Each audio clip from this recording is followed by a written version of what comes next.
ఎక్కడైతే మేము ఫారిన్ టూర్లలో ఉండడం వల్ల రాలేకపోయాము టైంకి. నన్ను కూడా లోకేష్ గారిని నేను కలిసినప్పుడు పర్సనల్ గా నేను వెళ్తున్నాను అంటే నువ్వు పర్సనల్ గా వెళ్ళు, ఏమి ఇబ్బంది ఉన్నా కూడా మనము సాల్వ్ చేద్దామని లోకేష్ గారు కూడా చెప్పడం జరిగింది. ఇవాళ యాజ్ యువర్ ఫ్రెండ్ లాగా చూడండి ప్లీజ్. ఎందుకంటే ఇళ్లలో కూర్చోండి ఎన్నో కామెంట్స్ చేసిన రోజులు ఉన్నాయి.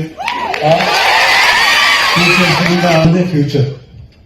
ఇవాళ లీడర్స్ గా మేమందరం కూడా ఇవాళ టీడీపీ పార్టీలో మీరు చూస్తే, ఎన్డీఏ కూటమిలో మీరు చూస్తే చాలా మంది యువత వచ్చారు ఈసారి. ఎందుకంటే ఇవాళ యువతకి ఫ్యూచర్ ఉంది, యువత చేతిలోనే మన రాష్ట్రం మన దేశం ఉందని చంద్రబాబు నాయుడు గారు నమ్మి యువతకి ఆపర్చునిటీ ఇస్తున్నారు. ఇవాళ మీరందరూ కూడా ఎన్నో స్కిల్స్ ఉంటాయి, డిఫరెంట్ ప్లేసెస్ నుంచి వచ్చింటారు, డిఫరెంట్ కల్చర్స్ నుంచి వచ్చింటారు. అందరూ కలిసి ఈ 6 years మీరు ఇక్కడ స్పెండ్ చేసే టైం ఒక వండర్ఫుల్ టైం. ఎందుకంటే ఇవాళ మేము కూడా ఈ డేస్ చాలా మిస్ అవుతుంటాం, ఆ ఎంజాయ్ చేసే డేస్.